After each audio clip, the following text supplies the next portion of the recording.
آپ کو میاں والی کی پولیس کا قصہ بتاؤں کہ ہم یہاں آتے تھے لاہور، ہمارا یہ جو PF سے ہوتا تھا ٹیسٹ وغیرہ، تو میری فیملی کو پتا تھا کہ میں آپ کو فرق بتاتی ہوں دونوں پولیس میں. میری فیملی کو پتا تھا کہ ہم نے آنا ہے، ہمارے جو بھی یہ جو آڈیو ٹیسٹ وغیرہ جو کرتے تھے. تو میری امی کو انہوں نے کہا کہ آپ، میری امی اور میرے بھائی آئے ہوئے تھے، تو انہوں نے میری امی کو کہا کہ آپ، یہ ہمیں کافی ٹائم لگے گا یہاں. تو میری امی نے کہا ہم بچے لا سکتے ہیں، تو کیونکہ لاہور والے تو ملنے نہیں دیتے تھے، تنگ کرتے تھے. انہوں نے کہا کہ ماں کو بچوں سے نہیں ملوانا آپ نے. بھائی فوراً گئے، محمد کو اسکول سے ہاف ڈے کروایا اور محمد کو لے کر آئے. تو اس نے کہا کہ اس کی تو بیٹی بھی ہے، بیٹی کہاں ہے؟ تو انہوں نے کہا کہ وہ ہمیں نہ لگا کہ ٹائم کم نہ ہو تو ہم صرف محمد کو لے آئے ہیں کہ یہ نہ ہو کہ یہ بھی اپنی ماں سے نہ مل سکے. میں نے آپ کو کہا ٹائم زیادہ لگے گا. یہ کیا بات ہوئی کہ بیٹی اور ماں سے نہ مل کے، جب ماں کا دل کتنا اداس ہوگا آپ کسی کو سے کہہ کے بیٹی منگوا لیں. اور پھر انہوں نے میری بیٹی کو بھی بلوایا، اور مطلب وہ اتنے تمیزدار شاندار لوگ تھے. مطلب میں کہتی ہوں مطلب یہ بہت ہے کہ اگر ہم 4 گھنٹے بیٹھ کے ویٹ کر رہے ہیں، اس میں میری فیملی اگر میرے ساتھ بیٹھ جائے گی یا میرے بچے میرے ساتھ بیٹھ جائیں گے تو اس میں آپ کا کیا جائے گا. گجرانوالہ والوں کا یہ حال تھا کہ میری امی سامنے کھڑی تھی، 6 گھنٹے سامنے کھڑی رہی، اور وہ پریزن وین کے گیٹ تک نہیں ان کو آنے دے رہے تھے کہ وہ سلام کر سکیں. وہ جو کھانا پینا وہ لے کے آئی تھی، آپ اس قابل نہیں تھے کہ آپ کسی کو ایک ٹائم کا کھانا دے سکیں. ان کو کہا کہ جی یہ پانی اور ہمیں دے دیں، یہ چیزیں ہم پہنچا. ان کو کہا کہ چلو اب گھر جاؤ، تمہاری آج اتنی خواری کرانی تھی. یہ زمین آسمان کا فرق تھا دونوں پولیس. مطلب میاں والی پولیس میں کہتی ہوں سلوٹ ہے ان کو، چاہے لڑکیاں چاہے لڑکے، تمیزدار ترین غیرت مند ترین لوگ. اور گجرانوالہ والی پولیس اتنی گھٹیا. اچھا ایک دن میں اور ڈاکٹر صاحبہ بیٹھے ہوئے تھے، میں ڈاکٹر یاسمین. تو ڈاکٹر صاحبہ کہنے لگی صنم یار تمہاری اور میری کوئی عزت نہیں ہے. میں کہا ڈاکٹر صاحبہ کیا مطلب ہماری عزت کیوں نہیں ہے؟ کہنے لگی یار تمہیں اور مجھے کوئی آفر ہی نہیں کیا تھا یار. تو یہ ہمارے پاس ڈائریکٹ کیوں نہیں آتی؟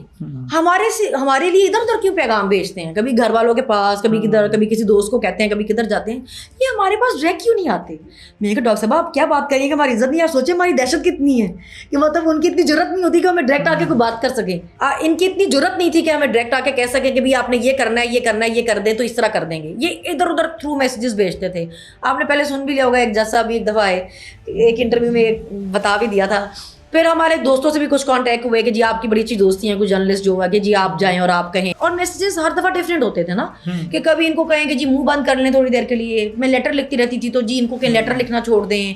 باہر آتی ہیں ان کو بولے تصویر نہ اتروائیں، انٹرویو نہ دیکھ کے جائیں، نعرے نہ مار کے جائیں. جب الیکشن آئے تو ان کی ڈیمانڈ تھی کہ جی جن کے نام لسٹ میں جائیں گے نا ان کو ہم نے نہیں چھوڑنا. مطلب اس سے وارننگز ہے کہ جن کے نام ہوں گے. تو پھر ہم تو پنگے لیتے تھے نا. میں نے عالیہ اور ڈاکٹر صاحبہ نے تو ہم نے تو کنٹیسٹ کرنے کے لیے کاغذ جمع کرا دیے، اور ہم تو لڑے نا. میں تو سپریم کورٹ تک لڑی ہوں. اس ٹائپ کی آفر آتی تھی ہم اس سے بالکل اپوزٹ جاتے ہوتے تھے. تو جب ہم سرگودا بھی جانے لگے تھے، میں اور عالیہ بیٹھے ہوئے تھے، تو وہ ہمیں کہنے لگے جیل میں ہی ایک تھے صاحب کہ آپ بھی گھر جائیں، بچے نہیں یاد آتے آپ کو، آپ ضد لگا کے بیٹھی ہیں، مجھے بتائیں میں ابھی کبھی بات کراتا ہوں. تو ہم نے کہا جی کیا بات کرنی ہے جی؟ وہ جی سوشل میڈیا چھوڑنا ہے، آپ ایسے کسی پولیٹیکل ایکٹیویٹی میں نہیں جایا کریں گے، خان کو سپورٹ نہیں ہے. ہم نے کہا بڑی بات ہے بھائی، ابھی کیا اپنی زبان بھی گروی رکھوا دیں؟ ابھی ایک زبان ہے ہمارے پاس، وہ بھی گروی رکھوائیں کیا؟ ہم نے کیا کسی کے گھر سے لے کے کھا رہے ہیں؟ پھر دیکھ لیں. ہم نے کہا جی دیکھ لیں گے، دیکھ رہے ہیں پہلے بھی اتنے مہینوں سے، یہ بھی دیکھ لیں گے. آپ ہمیں انہوں نے رات 11 بجے آئے کہ آپ اپنا سامان باندھیں، آپ کو سرگودی لے کے جانا ہے. ہم نے کہا یہ کون سا ٹائم ہے؟ مطلب 11 بجے کس کے آرڈر پہ ہم رات میں 11 بجے نکل رہے ہیں؟ ہم خواتین ہیں، رات کے ٹائم پہ آپ کیسے ہم ایک جگہ سے دوسری جگہ ٹرانسفر کر سکتے؟ بس اب چلیں ہم وہ آپ کو بتاتے ہیں، اور یہ وہ کر کے بتاتے تو کبھی کچھ تھے نہیں. تو ہم خیر نکلے وہاں پہ. تو جانے سے پہلے انہوں نے کہا ہم نے تصویر لیں. تو عالیہ اور میں تھے، اور اسی طرح جس طرح رات میں 6 بجے جیل بند ہو جاتی ہے، 11 بجے تو آپ سو گئے ہوتے. جیل میں تو ہماری روٹین یہ تھی ہم میکسیمم 9 بجے سو جاتے تھے. تو اب جب وہ ہماری پکچر کھینچنے لگے تو عالیہ بھی پورا، عالیہ کی اسمائل پوری تھی اور میری بھی پوری اسمائل ایسی تھی. تو جب ہم آگے سرگودا گئے تو انہوں نے وہاں پہ ہمیں پکچر دکھائی ہماری. انہوں نے کہا کہ آپ کی پکچر آئی ہے اور یہ سارے گروپ میں گئی ہے. اور اس پکچر کو دیکھ کے ہم اتنا ہنسے. رات کو عورتوں کو یہاں سے وہاں شفٹ کیا جا رہا تو ڈر جائیں گی، لیکن یہ جو اسمائل تھی نا آپ لوگوں کے چہروں پہ، یقین مانے یہ دیکھ کے ہم اتنا ہنسے کہ بھائی ان کو آپ کچھ نہیں کر سکتے، ان کا آپ کچھ نہیں کر سکتے. یہ نہیں باز آنے لگی. اس سارے ٹائم میں ڈاکٹر صاحبہ واحد ہیں جو ہم کو موٹیویٹ کرتی رہی کہ بھی رونا نہیں کسی نے، سر جھکا کے نہیں جانا، ہمیشہ ہنستے ہوئے جانا، مسکراتے ہوئے جانا، تیار ہو کے جایا کرو. تو ایک دن عتیق جا کے ان کو بتانے لگے کہ ڈاکٹر صاحبہ مطلب لوگ نا لپسٹک تے بھی گلاں کر رہے ہیں. تو ڈاکٹر صاحبہ کہنے کی تو کسی نو کی تکلیف ہے؟ تو کہنے لگے کہ نہیں، وہ کہہ رہے تھے کہ اس نے نا ریڈ لپسٹک لگائی ہوئی تھی. تو کہنے لگی اگلی دفعہ بھی لال لگا کے آنی ہے تم نے، جو تمہارا دل کرے کرو، ویسے جیسے دل کرتا ہے ویسے تیار ہو کے آیا کرو. کوئی ضرورت نہیں کوئی تم نے کیوں کسی کو روتے منہ بنا کے دکھانا ہے، صحیح تیار ہو کے دکھایا کرو. ہم ایسے آئیں گے جن کو تکلیف ہے ہوتی رہے. تو وہ ہر چیز میں سپورٹ کرتی تھی مجھے جب کوئی ملتا تھا وہ کہتا تھا ڈاکٹر صاحبہ تو بڑی سخت ہیں. تو میں کہتی تھی اچھا، مطلب میرے ساتھ تو ایسی بالکل نہیں ہے.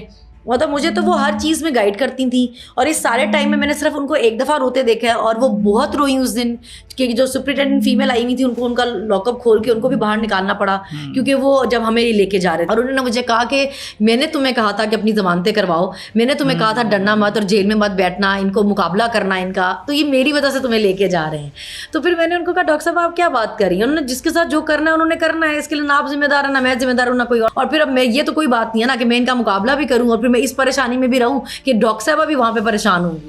آپ نے پریشان نہیں ہونا, اب آپ نے کہا ہے کہ جی تم نے ہمت کر کے دکھانی ہے تو میں نے تو کیا ہمت, اب آپ نے بھی کرنا. میرے ساتھ تو وہ ایموشنلی بہت اٹیچ ہے, تو وہ ہر وقت ہر کسی کو کہتی تھی یہ میری بیٹی ہے, اس کو میں نے گود لے لیا ہے.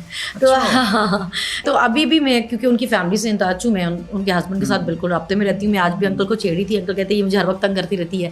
تو میں نے کہا ایک تو میں آپ کو بولنے نہیں دیتی کہ آپ ڈاکٹر صاحب کو اتنا مس کرتے ہیں. تو ڈاکٹر صاحب سے تو ایک الگ ہی ریلیشن ہے, ایک الگ ہی ٹائپ کا رشتہ بنا. میں کہتی ہوں میں اتنی بلیسنگ ہے میرے لیے, انہوں نے جس طرح مجھے سپورٹ کیا سارے ٹائم میں, گائڈ کیا سارے ٹائم میں, اگر وہ نہیں ہوتی تو شاید میں کچھ بھی نہیں. دیکھیے مسکرانا ہی ہم نے انہیں سے سیکھا ہے, یہ ساری انہیں کی ٹریننگ ہے. ہمیں ٹیچر ایکچولی بہت بیسٹ ملا جیل میں, انہوں نے ہمیں بہت اچھا گائڈ کیا, ٹرین کیا. اب میں وہی آپ کو بتا رہی ہوں کہ وہ ہر وقت کسی دوسرے کی ہیلپ کرنے میں کے بارے میں سوچتی رہتی ہیں. جیل میں اتنی خواتین تھی جو آتی تھی کہ جی ہمارے میں چل کے نہیں ہے, فیملی دے پا رہی آپ دے دیں, یا ہمارے گھر میں بچے کے اسکول کا مسئلہ ہو رہا ہے تو اس کی فیس کا کچھ کر دیں, یا کچھ چاہیے گھر میں راشن چاہیے, کیونکہ وہ ایک NGO بھی چلاتی ہیں ڈاکٹر صاحبہ. تو ڈاکٹر صاحبہ نے پتہ نہیں کتنی خواتین کی جیل میں اس طرح گھر پہ بھی ہیلپ لگائی ہوئی تھی. ہاں وہ اس طرح کرتی رہتی تھی, پوری جیل میں وہ دوائیاں بانٹتی تھیں, پیشنٹس چیک کرتی تھیں. اور ڈاکٹر صاحبہ ان لوگوں میں سے اگر ان کو کوئی نہیں بھی پسند ہے نا اور ان کے پاس وہ ہیلپ کے لیے آ گیا ہے تو ڈاکٹر صاحبہ جو میکسیمم کر سکیں گی نا وہ کریں, آؤٹ آف دا وے جا کے لوگوں کی ہیلپ کرتی ہیں. وہ اتنا لوگوں سے اس طرح نہیں ہوتی کہ گپ شپ کری لوگوں کے ساتھ بیٹھ کے, وہ یا اپنی بکس پڑھتی تھی یا اگر کسی کو کوئی مسئلہ ہو گیا تو چیک کرتی. بہت شدید سردیوں میں بھی اگر رات میں کسی عورت کی طبیعت خراب ہو گئی ہے تو ڈاکٹر یاسمین کو اٹھانے آتے تھے, اور ڈاکٹر صاحبہ اٹھ کے بستر سے نکل کے جاتی ہوتی تھیں, اور چیک اپ آدھی راتوں کو بھی جا کے کی ہے انہوں نے. جو بیسکلی جو لیڈر ہوتے ہیں نا, ہم تو ایک سپورٹر ووٹر ورکر کہہ لیں ابھی ہے نا, ڈاکٹر صاحبہ لیڈر ہے بیسکلی. جیسے خان لیڈر ہے نا, جو لیڈرز ہوتے ہیں نا ان کا کام یہ ہوتا ہے کہ وہ ہمیشہ لوگوں کو پالش کرتے ہیں, وہ ہمیشہ ٹیلنٹ کو نکالتے ہیں. ان کو یہ انسیکیورٹی نہیں ہوتی کہ وہ لیگ پولنگ کریں یا لوگوں کی بیک بائٹنگ کریں یا بیچنگ کریں یا پلاننگ پلاٹنگ کریں کہ ہمارا اچھا ہو جائے ان کا بیڑا غرق ہو جائے, کیونکہ ان میں یہ چیز ہوتی ہی نہیں ہے. ان کو کوئی کمپلیکس نہیں ہوتا, ان میں کوئی انسیکیورٹی نہیں. ہر قسم کے لوگ خان کی پارٹی کے سپورٹر ہیں. جس طرح خان کی پارٹی چاروں صوبوں میں ہے نا, اسی طرح ہر ٹائپ کے لوگ خان کے سپورٹر ہیں. یہ سب سے خوبصورت بات ہے PTI کہ وہ اس میں ویرائٹی ہے, اس کو ہر پارٹی ہر انسان سپورٹ کرتا ہے.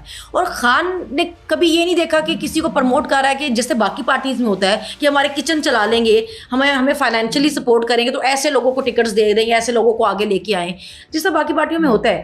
خان نے ہمیشہ یوتھ سے لوگوں کو پروموٹ کیا ہے. جتنا خان خواتین کو PTI میں سپورٹ کیا جاتا ہے یا جتنا اپریشیٹ خان خواتین کو کرتا تھا ہر چیز میں, کہ خواتین ہر چیز میں, جب ایک آپ کی آبادی, آپ کے ملک کی آبادی 50% زیادہ خواتین کی ہو تو آپ ان کو گھروں میں بند رکھ ہی نہیں سکتے.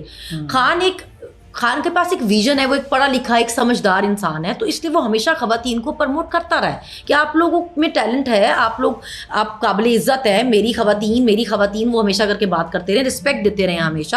اسی لیے آپ دیکھیں کہ ان پہ یا ان کی فیملی پہ یا ان پہ پرسنل جتنے بھی کبھی اٹیک ہوئے ہوں, وہ کبھی کسی کی فیمیل پہ انہوں نے کبھی کسی کی کریکٹر اسیسینیشن نہیں کی, کبھی کوئی اس طرح کی نہیں کہے کہ آپ کوئی پوری ایک چیز چلائی کہ آپ کہیں گے جی اپنی پارٹی کو کھلا چھوڑا ہو کہ جاؤ جا کے ٹارگٹ کرو.